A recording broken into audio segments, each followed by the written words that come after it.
Breezy Bree, and today I will be discussing weight loss surgery, VSG, food farewells.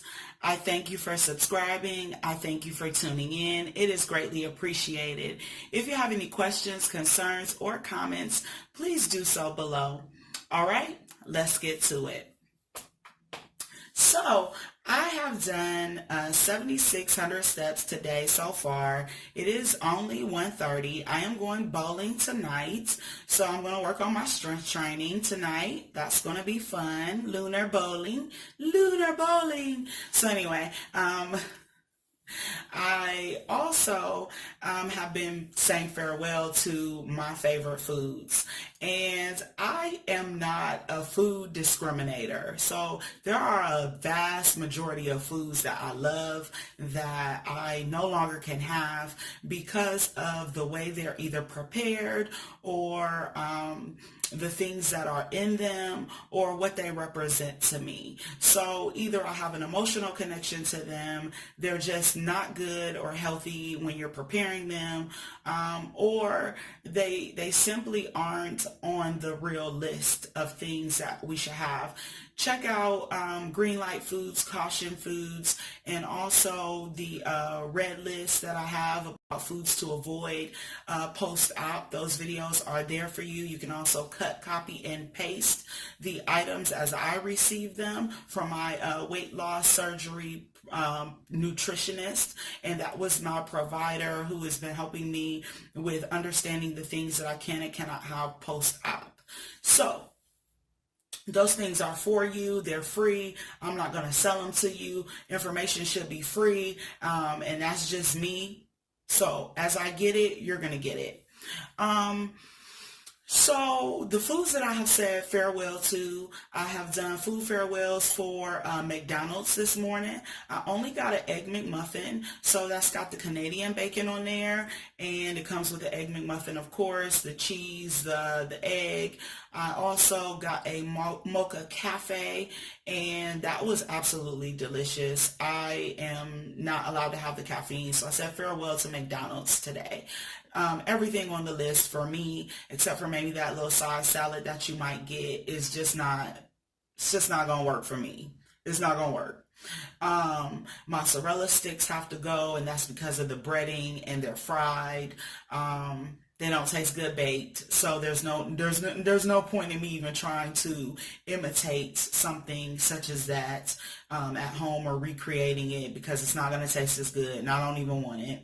The Cheetos, I said farewell to Cheetos. I said farewell yesterday, as I already said, to Mr. Heroes. Everything in Mr. Heroes is going to give you at least 2 pounds. At least 2 pounds. So I can't do Mr. Hero anymore. And today I'm going to go to the Cheesecake Factory, and I'm just going to tell them, keep them coming. Just keep the cheesecake coming until I get tired of it. And I'm not going to do that. For real. I'm not going to do that. I'll probably have something of something really decadent, something that I truly want, something that I know I probably should not be having afterwards. I can get like a sugar-free pudding and create something like that afterwards, and just to get that taste. I know they make the yogurts with different flavors now. That gives me that cheesecake craving flavor that I want. But nothing tastes as good as my grandmother's cheesecake that she made from scratch. So I'm not really going to miss these things. What other foods am I going to give up, or have I given up? I've given up a lot of things. So everything that I put down, in those other videos about the things that I'm going to be eating and drinking post-op, I'm going to be adding those things into my diet post-op and continuing on. So even as I get out of the liquid stage and go into the pureed food stage, and then eating a well-balanced meal all over again post-op, I'm going to be keeping those things there because I know that they provide the protein that I'm going to need. They also will keep me acclimated to the pre-op diet and then, post-op diet, and it's going to make me adhere to it. So my decision to do the farewells is therapeutic for me. It's therapeutic for me, and it probably will be therapeutic for you as well if you try it in the process of weight loss surgery, because it's going to give me a definite end date.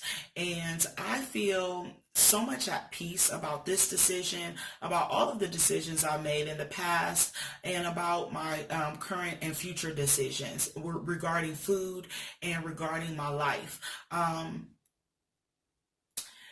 These farewells not only are going to give an end date to your eating patterns and things that you used to find comforting, but they are going to etch themselves into your memory as a certain definite date where you said, I'm walking away.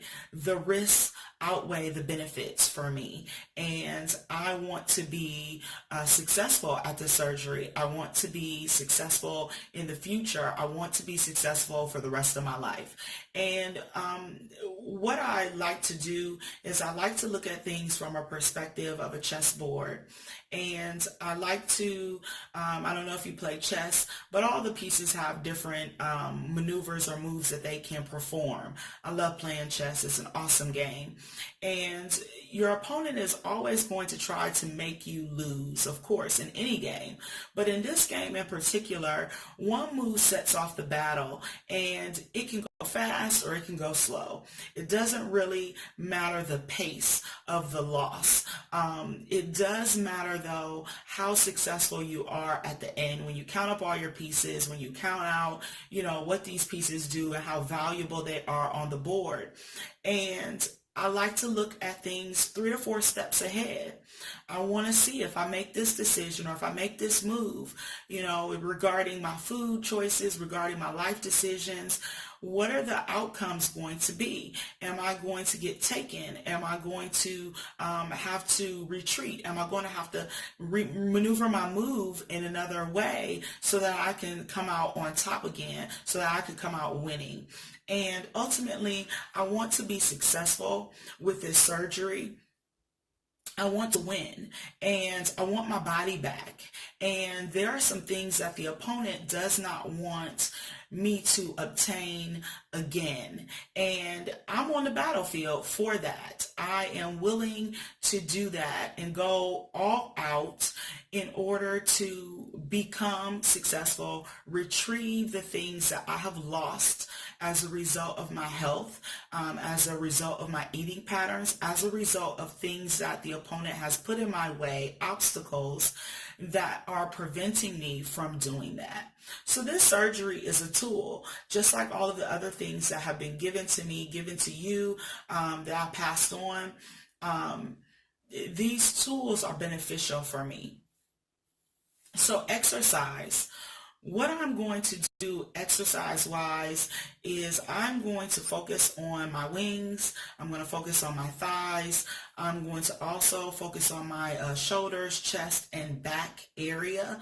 And I'm going to do all of that prior to working on my abdomen and my abdominal muscles.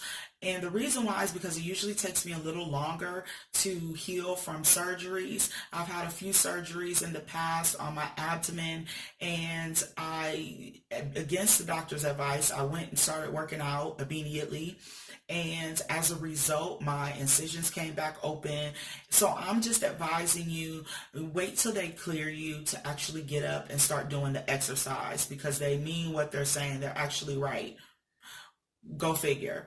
So anyway, I'm going to retrieve my weights from my family's home, and they're about 25 pounds. And I'm going to start doing my curls, doing my arm lifts, doing my holding poses with those, so that I can get some strength at stationary stance, so that I can get to a place where I can burn a little bit more muscle. Also, the 25 pounds is not because of I want to tone. I'm not toning. So when you tone your muscles, you're going to use a smaller weight with higher reps.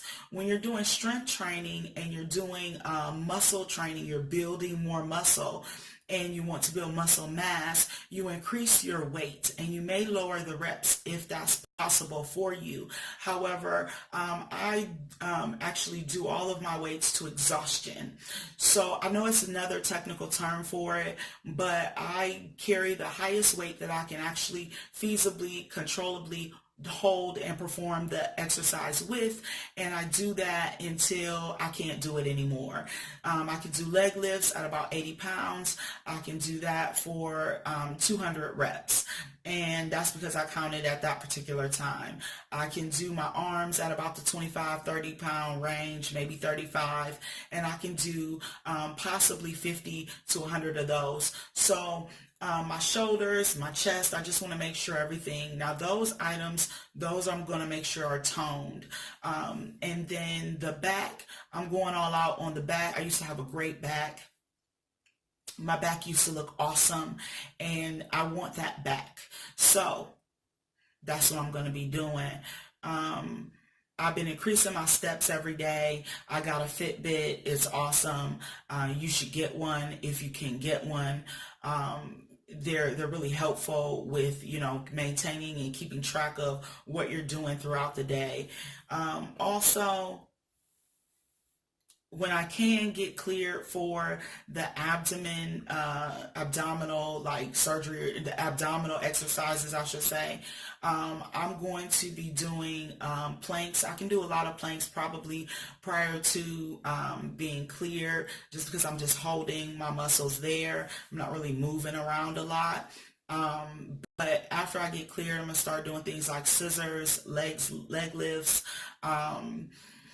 holding poses where I'm just holding my legs up 6 inches off the ground, and trying to rebuild those areas up in my stomach. Also, you can do the side to side. You kind of get up in an angle and look like you're about to do a half sit-up and just go side to side with the weights. I'm going to do all of these exercises, most of these exercises with weights and just with my body resistance, because I want to, in conjunction with drinking the protein. And what they're not saying either with the protein is that when you have the protein, you got to work out pretty hard.